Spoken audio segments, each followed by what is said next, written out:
ಈ ರೀಡಿಂಗ್ ನಿಮಗೆ ಅನ್ವಯಿಸಿದರೆ ಅಥವಾ ರೆಸೊನೇಟ್ ಆದರೆ ಮಾತ್ರ ತೊಗೊಳ್ಳಿ, ಇಲ್ಲಾಂದರೆ ಬಿಟ್ಬಿಡಿ. ಇದೊಂದು ಜನರಲ್ ರೀಡಿಂಗ್ ಮಾತ್ರ ಆಗಿರುತ್ತೆ. ಈಗ ನಾನು ಕಾರ್ಡ್ಸ್ನ ಶಫಲ್ ಮಾಡಿದಾಗ ನನಗೆ ಫಸ್ಟ್ ಕಾರ್ಡ್ 9 ಆಫ್ ಪೆಂಟಿಕಲ್ಸ್ ಬಂದಿದೆ. ಸೊ 9 ಆಫ್ ಪೆಂಟಿಕಲ್ಸ್ ಬಂದಿರೋದ್ರಿಂದ ಖಂಡಿತವಾಗ್ಲೂ ನಿಮಗೆ ಹಣದ ಯಾವುದೇ ತೊಂದರೆ ಇಲ್ಲ ಅಂತ ಹೇಳ್ತೀನಿ ನಾನು. ಈ ರೀಡಿಂಗ್ ಲವ್ ಲೈಫ್ ಬಗ್ಗೆ ಆಗಿದ್ದರೂ ಕೂಡ ನಾನು ಫೈನಾನ್ಷಿಯಲಿ ನಿಮಗೆ ಕಾರ್ಡಲ್ಲಿ ಇರೋದನ್ನು ಖಂಡಿತ ಹೇಳ್ತೀನಿ. ಯಾರೋ ಸೆಟಲ್ ಆಗ್ತಾ ಇದ್ದೀರಾ ಲೈಫಲ್ಲಿ, ಹೊಸ ಬಿಸ್ನೆಸ್ ಎಸ್ಟಾಬ್ಲಿಷ್ ಮಾಡ್ತಾಯಿದ್ರು ಕೂಡ ಫಸ್ಟ್ ಕಾರ್ಡ್ ಬಂದಿರುತ್ತೆ. ಬೌಂಡ್ರಿ ಸೆಟ್ ಮಾಡ್ತಾ ಇದ್ದೀರಾ. ಸೊ ಸಮಥಿಂಗ್ ಬೆಸ್ಟ್ ಟೈಮ್ ಅಂದರೆ ಏನಾದರೂ ಕಲಿಯೋದಕ್ಕೆ, ಕೋರ್ಸ್ ಮಾಡೋದಕ್ಕೆ, ರೀಲರ್ನಿಂಗ್ ಅಂತ ಹೇಳ್ತೀವಿ. ತುಂಬ ಬಿಲ್ಸ್ನ ಪೇ ಮಾಡ್ಬೋದು, ಯಾವುದಾದ್ರೂ ಲರ್ನಿಂಗ್ ಪ್ರೊಸೆಸಲ್ಲಿ ಫೀನ ಪೇ ಮಾಡ್ಬೋದು. ಸಮಥಿಂಗ್ ನಾಲೆಜಬಲನ್ನು ಕಲಿಯೋಕ್ಕೆ ತುಂಬ ಒಳ್ಳೆ ಟೈಮ್ ಅಂತ ಹೇಳ್ಬೋದು. ಅಕ್ನಾಲಜ್ಮೆಂಟ್ ಅಂತೀವಿ. ಸೊ ನಿಮ್ಗೆ ಯಾರಿಗಾದ್ರೂ ಡೌಟ್ಸ್ ಇದ್ದರೆ, ಏನೋ ಬಿಸ್ನೆಸ್ ಮಾಡ್ತಾಯಿದ್ರೆ, ಏನಾದರೂ ಸಣ್ಣ ಪುಟ್ಟ ವ್ಯಾಪಾರ ಮಾಡ್ತಾಯಿದ್ರು, ಯಾಕೋ ಸರಿಯಾಗಿ ಹೋಗ್ತಾ ಇಲ್ಲ ಅಂತ ಅನಿಸಿದ್ರು ಕೂಡ ಖಂಡಿತ ಎಲ್ಲ ಸ್ಟೇಬಲ್ ಆಗುತ್ತೆ. ಸ್ವಲ್ಪ ಅದಕ್ಕೆ ಟೈಮ್ ಕೊಡಿ ಅಂತ ಕಾರ್ಡ್ ಹೇಳುತ್ತೆ. ಮೇ ಬಿ ಕೆಲವರು ಆನ್ಲೈನ್ ಶಾಪಿಂಗ್ ಮಾಡ್ತಾ ಇದ್ದೀರಾ, ತುಂಬ ವಸ್ತುಗಳ ಖರೀದಿ ನಡೀತಾ ಇದೆ ಅಂತ ಹೇಳ್ಬೋದು. ಸೊ ವೆಕೇಷನ್ ಕೂಡ ಕೆಲವ್ರಿಗೆ ಬೇಕಾಗಿದೆ ಅಂತ ಹೇಳ್ಬೋದು. ಫೋಕಸ್ ಬಿಸ್ನೆಸ್ ಕಡೆ ಇಡೀ ಮೇ ಬಿ ನಿಮ್ಗೆ ಯಾರಾದರೂ ಪ್ರಾಮಿಸಸ್ನ ಮಾಡ್ಬೋದು, ಏನಾದರೂ ಯಾವುದಕ್ಕಾದರೂ ಅಂತ ಅನಿಸುತ್ತೆ. ಮೇ ಬಿ ನೀವು ಯಾರಿಗಾದ್ರೂ ಪ್ರಾಮಿಸ್ ಮಾಡ್ಬೋದು. 9 ಆಫ್ ಪೆಂಟಿಕಲ್ಸ್ ಒಂದು ಸಿಂಗಲ್ ಪರ್ಸನ್ನ ರೀಪ್ರೆಸೆಂಟ್ ಮಾಡುತ್ತೆ. ಕೆಲವರು ಸಿಂಗಲ್ ಆಗಿದ್ದೀರಾ, ಇತ್ತೀಚೆಗೆ ಬ್ರೇಕಪ್ ಆಗಿ ಮತ್ತೆ ಸಿಂಗಲ್ ಆಗಿರ್ಬೋದು, ನಿಮ್ಮ ಪಾರ್ಟ್ನರ್ ಸಿಂಗಲ್ ಇರ್ಬೋದು. ಸೊ 9 to 5 ವರ್ಕ್ ಮಾಡೋ ಪರ್ಸನ್ ಜೊತೆ ನೀವು ಕನೆಕ್ಟ್ ಆಗಿದ್ದೀರೋ, ನೀವೇ 9 to 5 ವರ್ಕ್ ಮಾಡೋ ಪರ್ಸನ್ ಕೂಡ ಆಗಿರ್ಬೋದು. ತುಂಬ ಪ್ರೊಡಕ್ಟಿವ್, ತುಂಬ ಫಿಟ್ನೆಸ್ ಬಗ್ಗೆ ಯೋಚನೆ ಮಾಡ್ತೀರಾ ಅಂತ ಹೇಳ್ಬೋದು. ಫಸ್ಟ್ ಕಾರ್ಡ್ ಸ್ಟ್ರಾಂಗ್ ಆಗಿರೋದ್ರಿಂದ ತುಂಬ ಮಾಹಿತಿನ ನಾನು ಶೇರ್ ಮಾಡ್ಕೊಳ್ತಾ ಇದ್ದೀನಿ. ಸೆಕೆಂಡ್ ಕಾರ್ಡ್ ನನಗೆ 4 ಆಫ್ ಕಪ್ಸ್ ಬಂದಿದೆ. ಸೊ 4 ಆಫ್ ಕಪ್ಸ್ ನಿಮ್ಮ ಕೆಪಬಿಲಿಟಿನ ನೀವು ನೋಡ್ಕೊಳ್ಳಿ, ನಿಮ್ಮ ಸ್ಟ್ರೆಂತ್ ಏನು, ಅಥವಾ ಕೆಲವೊಮ್ಮೆ ಪ್ರಾಕ್ಟಿಕಲಾಗಿ ಥಿಂಕ್ ಮಾಡಿ ಲೈಫ್ ಬಗ್ಗೆ ಅಂತ ಕೂಡ 4 ಆಫ್ ಕಪ್ಸ್ ಹೇಳ್ತಾ ಇದೆ. So in sync with love ಅಂತ ಹೇಳ್ಬೋದು. ಯಾರನ್ನೋ ನೀವು ಮಿಸ್ ಮಾಡ್ಕೊಳ್ತಾ ಇದ್ದರೂ ಕೂಡ ಈ ಕಾರ್ಡ್ ಬಂದಿರುತ್ತೆ, ಅಥವಾ ನಿಮ್ಮನ್ನು ಯಾರೋ ತುಂಬ ಮಿಸ್ ಮಾಡ್ಕೊಳ್ತಾ ಇದ್ದಾರೆ. ಸೊ ಮೇ ಬಿ ರೀಕನ್ಸಿಲೇಷನ್ ಮಾಡ್ಕೊಳ್ಬೇಕು ಅಂತ ಅಂದ್ಕೊಂಡಿದ್ರು, ಅವರು ಅದರಲ್ಲಿ ಫೇಲ್ ಆಗಿದ್ದಾರೆ ಅಂತ ಹೇಳ್ಬೋದು. ಅವ್ರಿಗಾಗಲಿಲ್ಲ ರೀಕನೆಕ್ಟ್ ಮಾಡೋಕ್ಕೆ ನಿಮ್ಮ ಜೊತೆ ಅಂತ ಕೂಡ ಹೇಳ್ತಾ ಇದೆ ಕಾರ್ಡು. ಅಥವಾ ನಿಮಗಾಗಲಿಲ್ಲ ಅವ್ರ ಲೈಫಲ್ಲಿ, ಸೊ ಅವ್ರನ್ನ ಕನ್ವಿನ್ಸ್ ಮಾಡಿ ಅಪಾಲಜಿ ಕೇಳಿ, ಸಾರಿ ಕೇಳಿ ಅವ್ರ ಲೈಫಲ್ಲಿ ಹೋಗೋಕ್ಕೆ ಪ್ಯಾಚಪ್ ಆಗಲಿಲ್ಲ ಅಂತ ಹೇಳ್ಬೋದು. ಥರ್ಡ್ ಕಾರ್ಡ್ ನನಗೆ ಸನ್ ಕಾರ್ಡ್ ಬಂದಿದೆ. ಸೊ ಸನ್ ಕಾರ್ಡ್ ನ್ಯೂ ಪರ್ಸನ್ನ ರೀಪ್ರೆಸೆಂಟ್ ಮಾಡುತ್ತೆ, ವೆಕೇಷನ್ನ ರೀಪ್ರೆಸೆಂಟ್ ಮಾಡುತ್ತೆ, ಸೆಮಿನಾರ್ಸ್ನ ಕೂಡ ರೀಪ್ರೆಸೆಂಟ್ ಮಾಡುತ್ತೆ ಕೆಲವೊಮ್ಮೆ. ಸೊ ಸಮಥಿಂಗ್ ಫೀಲ್ ಗುಡ್ ಥರ ಅನಿಸೋದನ್ನು ನೀವು ಮಾಡ್ತಾ ಇದ್ದೀರಾ. ಇಷ್ಟವಾದ ತಿಂಡಿಗಳನ್ನ ತಿಂತಾ ಇದ್ದೀರಾ. ಕೆಲವು ರೆಸಿಪೀಸ್ನ ಟ್ರೈ ಮಾಡ್ತಾ ಇರ್ಬೋದು, ಕುಕ್ಕಿಂಗ್ ಪ್ರಾಕ್ಟೀಸ್ ಮಾಡ್ತಾ ಇರ್ಬೋದು, ಅಥವಾ ಶಾಪಿಂಗ್ ಮಾಡ್ತಾ ಖುಷಿ ಆಗುತ್ತೆ ಕೆಲವರಿಗೆ, ಅದರಿಂದ ಖುಷಿ ಆಗ್ತಾ ಇರ್ಬೋದು. ಕೆಲವೊಮ್ಮೆ ಸನ್ ಕಾರ್ಡ್ ಬಂದರೆ ಸ್ವಲ್ಪ ಕೇರ್ಫುಲ್ ಆಗಿರಿ. ನೀವು ಮ್ಯಾರಿಡ್ ಆಗಿದ್ದರೆ ಪರವಾಗಿಲ್ಲ. ಸೊ ಗುಡ್ ನ್ಯೂಸ್ ಅಂದರೆ ಪ್ರೆಗ್ನೆನ್ಸಿ ನ್ಯೂಸ್ ಬರುತ್ತೆ. ಸೊ ಅನ್ಮ್ಯಾರಿಡ್ ಇದ್ದರೂ ಸ್ವಲ್ಪ ಕೇರ್ಫುಲ್ ಆಗಿರಿ ಅಂತ ಕಾರ್ಡ್ ಹೇಳುತ್ತೆ. 4th ಕಾರ್ಡ್ ನನಗೆ ಡೆತ್ ಕಾರ್ಡ್ ಬಂದಿದೆ. ಹೆದರ್ಕೊಳ್ಳೋ ಅವಶ್ಯಕತೆ ಇಲ್ಲ. ಸೊ ಸಮಥಿಂಗ್ ವೆಂಟ್ ರಾಂಗ್ ಅಂತ ಹೇಳುತ್ತೆ. ಮಾತಲ್ಲೋ ಏನಾದರೂ ಹೇಳಿ ಅದರ್ ಪರ್ಸನಿಗೆ ನೀವು ಹರ್ಟ್ ಮಾಡಿದಿರೋ, ಅದರ್ ಪರ್ಸನ್ ನಿಮಗೆ ಹರ್ಟ್ ಮಾಡಿದಾರೋ. ಸೊ ಸನ್ ಕಾರ್ಡ್ ಕೆಲವೊಮ್ಮೆ ಯಾವುದಾದ್ರೂ ವಿಷಯನ ಮುಚ್ಚಿಟ್ಟಿದ್ರೂ ಕೂಡ ಹೊರಗಡೆ ಬರುತ್ತೆ. ಅದಾದಮೇಲೆ ಸಮಥಿಂಗ್ ನಿಮ್ಮ ರಿಲೇಷನ್ಶಿಪ್ಪೇ ಎಂಡ್ ಆಗಿರ್ಬೋದು ಡೆತ್ ಕಾರ್ಡ್ ಇರೋದ್ರಿಂದ.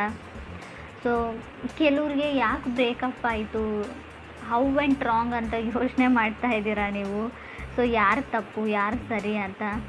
ಸೊ ಕೆಲವರು ನೀನು ಮತ್ತೆ ನನ್ನ ಲೈಫಲ್ಲಿ ಕಾಣಿಸ್ಕೊಳ್ಬೇಡ ಅಂತ ನಿಮ್ಗೆ ಯಾರೋ ಹೇಳಿದ್ದಾರೆ ಅಂತ ಅಂದ್ಕೊಳ್ತೀನಿ. ಅಥವಾ ನೀವು ಯಾರಿಗಾದ್ರೂ ಈ ಸ್ಟೇಟ್ಮೆಂಟ್ನ ಹೇಳಿರ್ಬೋದು, ನೆವರ್ ಕಮ್ ಬ್ಯಾಕ್ ಅಂತ. ಮೇ ಬಿ ಅವ್ರು ಸಿಂಹರಾಶಿಯವ್ರು ಇರ್ಬೋದು. ಟ್ರಾನ್ಸ್ಫರ್ಮೇಷನ್ ಟೈಮ್ ಅಂತ ಹೇಳ್ತೀನಿ. ಸೊ ಸಡನ್ ಚೇಂಜಸ್ ಇರುತ್ತೆ, ಬಟ್ ತಾಳ್ಮೆ ತುಂಬ ಇಂಪಾರ್ಟೆಂಟ್ ಆಗುತ್ತೆ ಅಂತ ಕೂಡ ಕಾರ್ಡ್ ಹೇಳುತ್ತೆ. 5th ಕಾರ್ಡ್ ನನಗೆ ವರ್ಲ್ಡ್ ಕಾರ್ಡ್ ಬಂದಿದೆ. ಲೆಟ್ ಗೋ ಮಾಡಿ. ಲೈಫಲ್ಲಿ ಏನೇ ಆಗಿರಲಿ, ಯಾರು ಏನೇ ಮಾಡಿರಲಿ, ಲೈಫ್ ತುಂಬ ದೊಡ್ಡದು. ಸೊ ಕ್ಷಮಿಸೋಕ್ಕಾದರೆ ಕ್ಷಮಿಸಿ ಆ ವ್ಯಕ್ತಿನ. ಸೊ ಪ್ಯಾಚಪ್ ಮಾಡಿಕೊಂಡ್ರೆ ಸರಿ ಹೋಗುತ್ತೆ ಅಂತ ಅನಿಸಿದ್ರು ಕೂಡ ಸೊ ಅವ್ರನ್ನ ನೀವು ಆ್ಯಕ್ಸೆಪ್ಟ್ ಮಾಡ್ಕೊಳ್ಬೋದು ಲೈಫಲ್ಲಿ. ಬಟ್ ಆಗೋದೇ ಇಲ್ಲ ಅಂತ ಅನಿಸಿದರೆ ಆ ವಿಷಯನ ಬಿಡಿ, ಅವ್ರನ್ನ ಮರೀರಿ, ಮುಂದೆ ಹೋಗಿ ನ್ಯೂ ಪರ್ಸನ್ ಜೊತೆ ಅಡ್ಜಸ್ಟ್ ಆಗಿ ಅಂತ ಕೂಡ ವರ್ಲ್ಡ್ ಕಾರ್ಡ್ ಹೇಳ್ತಾ ಇದೆ. ವರ್ಲ್ಡ್ ಕಾರ್ಡ್ ಕೆಲವೊಮ್ಮೆ ತುಂಬ ಬಿಸ್ನೆಸ್ ಏನಾದರೂ ಮಾಡ್ತಾಯಿದ್ರೆ ಫಿಫ್ತ್ ಫೇಸಲ್ಲಿ ವರ್ಲ್ಡ್ ಕಾರ್ಡ್ ಡೆತ್ ಆದಮೇಲೆ ವರ್ಲ್ಡ್ ಕಾರ್ಡ್ ಇರೋದ್ರಿಂದ ತುಂಬ ಒಳ್ಳೆಯದು ಅಂತ ಹೇಳ್ಬೋದು ಬಿಸ್ನೆಸ್ ಮಾಡೋರಿಗೆ. ಸೊ ರೀಲೊಕೇಶನ್ನ ಕೂಡ ಹೇಳ್ತಾ ಇದೆ. ನಿಮ್ಮ ಪಾರ್ಟ್ನರ್ ಶಿಫ್ಟ್ ಆಗ್ತಾ ಇದ್ದಾರೋ, ನೀವು ಶಿಫ್ಟ್ ಆಗ್ತಾ ಇದ್ರೋ, ಅಥವಾ ಇತ್ತೀಚೆಗೆ ಮನೆ ಚೇಂಜ್ ಮಾಡಿದಿರೋ, ಅಥವಾ ಮನೆ ಚೇಂಜ್ ಮಾಡಬೇಕು ಅಂತ ಅಂದ್ಕೊಂಡಿದ್ರು ಕೂಡ ವರ್ಲ್ಡ್ ಕಾರ್ಡ್ ಬಂದಿರುತ್ತೆ. 6 ಕಾರ್ಡ್ ನನಗೆ 6 ಆಫ್ ವಾಂಡ್ಸ್ ಬಂದಿದೆ. ಸೊ ಕೆಲವ್ರಿಗೆ ನಾನು ಡೇಟ್ ಮಾಡಲ್ಲ ಯಾರ ಜೊತೆನೂ ಅನ್ನೋ ಸ್ಟೇಟ್ಮೆಂಟ್ ಇದೆ. ನಾನು ಸಿಂಗಲ್ಲೇ ಆಗಿರ್ತೀನಿ ಅಂತ ನೀವು ಹೇಳ್ತಾ ಇದ್ದೀರೋ, ಅದರ್ ಪರ್ಸನ್ ಹೇಳ್ತಾ ಇದ್ದಾರೋ. ಸೊ ಒಟ್ಟಿನಲ್ಲಿ ನಾನು ಯಾರನ್ನೂ ನಂಬಲ್ಲ.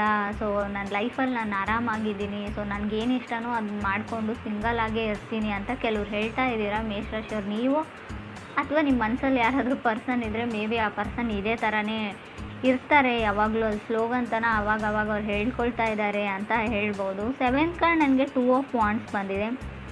ಸೊ ಪಾಸ್ಟ್ ಪರ್ಸನ್ ಅಂತ ಅನಿಸುತ್ತೆ. ಮೇ ಬಿ ಬ್ರೇಕಪ್ ಆಗಿ ತುಂಬ ವರ್ಷಗಳಾದಮೇಲೆ ಸೊ ಅವ್ರು ತುಂಬ ಸೆಲೆಬ್ರಿಟಿ ಆಗಿರ್ಬೋದು, ಲೋಕಲ್ ಸೆಲೆಬ್ರಿಟಿ. ಸೊ ನಿಮ್ಮ ಜೊತೆ ಬ್ರೇಕಪ್ ಆದಮೇಲೆ ಸ್ವಲ್ಪ ಅವರು ಲೈಫಲ್ಲಿ ಮುಂದೆ ಬಂದಿದ್ದಾರೆ, ಸೆಟಲ್ ಡೌನ್ ಆಗಿದ್ದಾರೆ, ಇವಾಗ ಚೆನ್ನಾಗಿದ್ದಾರೆ ಅಂತ ಹೇಳ್ಬೋದು ನೀವು ಅಥವಾ ಅದರ್ ಪರ್ಸನ್ನು. ಸೊ 8th ಕಾರ್ಡ್ ನನಗೆ ಪೇಜ್ ಆಫ್ ಕಪ್ಸ್ ಬಂದಿದೆ. ಕೆಲವ್ರಿಗೆ ನ್ಯೂ ಪರ್ಸನ್ ಇರುತ್ತೆ. ಪೇಜಸ್ ಯಾವಾಗಲೂ new information, new person, new starting, something new ಅಂತ ಹೇಳುತ್ತೆ ಕಾರ್ಡ್ ಹೇಳೋ ಪ್ರಕಾರ. 9th ಕಾರ್ಡ್ ನನಗೆ ಹರ್ಮೆಟ್ ಕಾರ್ಡ್ ಬಂದಿದೆ. ಸೊ ನಿಮ್ಮ ಲೈಫಲ್ಲಿ ನ್ಯೂ ಪರ್ಸನ್ ಬಂದಮೇಲೆ ನೀವು ಓಲ್ಡ್ ಪರ್ಸನ್ ಬಗ್ಗೆ ಥಿಂಕ್ ಮಾಡ್ತಾ ಇರ್ಬೋದು. ಇನ್ನೂ ಆ ಹಳೆಯ ವ್ಯಕ್ತಿ ನಿಮ್ಮ ಮನಸ್ಸಲ್ಲಿ ಇರ್ಬೋದು, ನಿಮಗೋ ಅದರ್ ಪರ್ಸನ್ಗೋ. ಸೊ ಆ ಪರ್ಸನ್ ನೆನಪಾಗ್ತಾ ಇರ್ಬೋದು ನಿಮಗೆ.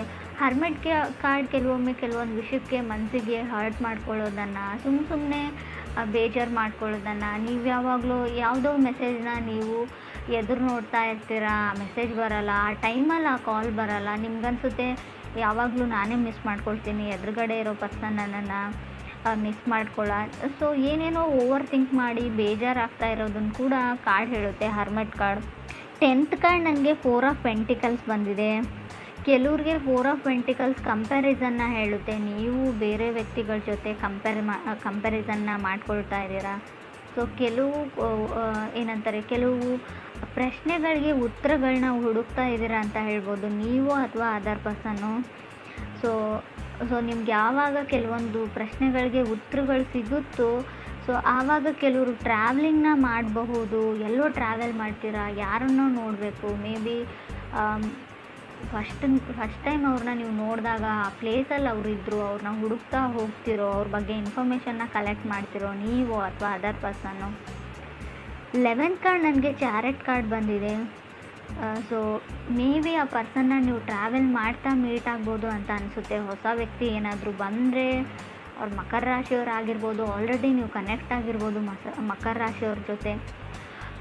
ತುಂಬ ಸೇಫ್ ಬೌಂಡ್ರೀಸ್ನ ನೀವು ಮೇಂಟೈನ್ ಮಾಡ್ತೀರಾ ಜನಗಳ ಜೊತೆಗೆ ಅಂತ ಕೂಡ ಚಾರೆಟ್ ಕಾರ್ಡ್ ಹೇಳುತ್ತೆ. ಸೊ ಮೇ ಬಿ ತುಂಬ ಎಫರ್ಟ್ಸ್ನ ಹಾಕ್ತಾ ಇದ್ದೀರಾ ನೀವು ಈ ರಿಲೇಷನ್ಶಿಪ್ಗೆ, ಲವ್ಗೆ ಅಂತ ಕೂಡ ಕಾರ್ಡ್ ಹೇಳುತ್ತೆ ನೀವು ಅಥವಾ ಅದರ್ ಪರ್ಸನ್ನು. ಏನಾದರೂ ಆಗಲಿ ಸೊ ಅವ್ರನ್ನ ನಾನು ಮತ್ತೆ ಪ್ಯಾಚಪ್ ಮಾಡ್ಕೊಳ್ತೀನಿ ಅಥವಾ ಮೀಟ್ ಆಗ್ತೀನಿ ಅನ್ನೋ ಥಾಟ್ ಇದೆ. ಕೆಲವೊಮ್ಮೆ ಚಾರೆಟ್ ಕಾರ್ಡ್ ನ್ಯೂ ಬೈಕ್ ಅಥವಾ ನ್ಯೂ ಕಾರ್ ತೊಗೊಳ್ಬೇಕು ಅನ್ನೋ ಥಾಟ್ ಇದ್ದರೂ, ವೆಹಿಕಲ್ ಖರೀದಿ ಮಾಡಬೇಕು ಅನ್ನೋ ಥಾಟ್ ಇದ್ದರೂ, ವೆಹಿಕಲ್ ಬಗ್ಗೆ ತುಂಬ ಕ್ರೇಜ್ ಇದ್ದರೂ ಕೂಡ ಕಾರ್ಡ್ ಬಂದಿರುತ್ತೆ. ಕೆಲವೊಮ್ಮೆ ಇದು ಶೂಸ್ನ ಕೂಡ ರೀಪ್ರೆಸೆಂಟ್ ಮಾಡುತ್ತೆ. ಮೇ ಬಿ ನೀವು ಕಾಲಲ್ಲಿ ಯೂಸ್ ಮಾಡೋಂಥ ಶೂಸ್, ಚಪ್ಪಲ್ಸ್ ಏನಾದರೂ ತೊಗೊಳ್ಬೇಕು ಅಂತ ಅಂದ್ಕೊಂಡಿದ್ರು ಕೂಡ, ಹೀಲ್ಸ್ ಕೂಡ ಆಗಿರ್ಬೋದು. ನೀವು ಹುಡುಗಿರಾಗಿದ್ದರೆ ನೀವು ಅಥವಾ ನಿಮ್ಮ ಪಾರ್ಟ್ನರು. ಆಗಲೇ ಹೇಳಿದೆ ನಾನು, ತುಂಬ ಶಾಪಿಂಗ್ ನಡೀತಾ ಇದೆ ಅಂತ. 9 ಆಫ್ ಪೆಂಟಿಕಲ್ಸ್ ಬಂದಾಗೆ ತುಂಬ ಬಿಲ್ಸ್ನ ಪೇ ಮಾಡಬೇಕಾಗುತ್ತೆ.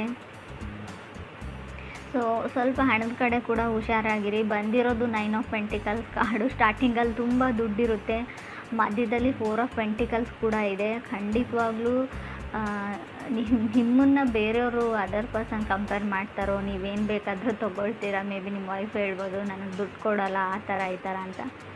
ಸೊ ಸಣ್ಣ ಪುಟ್ಟ ಜಗಳಗಳನ್ನೂ ನಾನು ಹೇಳ್ತೀನಿ, ಮನಸ್ತಾಪಗಳನ್ನೂ ಖಂಡಿತ ಹೇಳ್ತೀನಿ 4 ಆಫ್ ಪೆಂಟಿಕಲ್ಸ್ ಇರೋದ್ರಿಂದ ಫ್ಯಾಮ್ಲಿ ಲೈಫಲ್ಲಿ. ಸೊ ತಾಳ್ಮೆ ತುಂಬ ಇಂಪಾರ್ಟೆಂಟ್ ಆಗುತ್ತೆ ಈ ವಿಷಯದಲ್ಲಿ ಅಂತ ನಂಗೆ ಅನಿಸುತ್ತೆ. ಮೋರ್ ಓವರ್ ಇಲ್ಲಿ ಚಾರೆಟ್ ಕಾರ್ಡ್ ಇರೋದ್ರಿಂದ ತುಂಬ ಸ್ಪೀಡಲ್ಲಿರೋದು ಒಳ್ಳೆಯದಲ್ಲ. ಸ್ವಲ್ಪ ತಾಳ್ಮೆ ಕೂಡ ಅಷ್ಟೇ ಅಗತ್ಯ ಅಂತ ಅನಿಸುತ್ತೆ. ತುಂಬ ರಶ್ಶಲ್ಲಿದ್ದೀರಾ ನೀವು ಅಥವಾ ನಿಮ್ಮ ಪಾರ್ಟ್ನರು.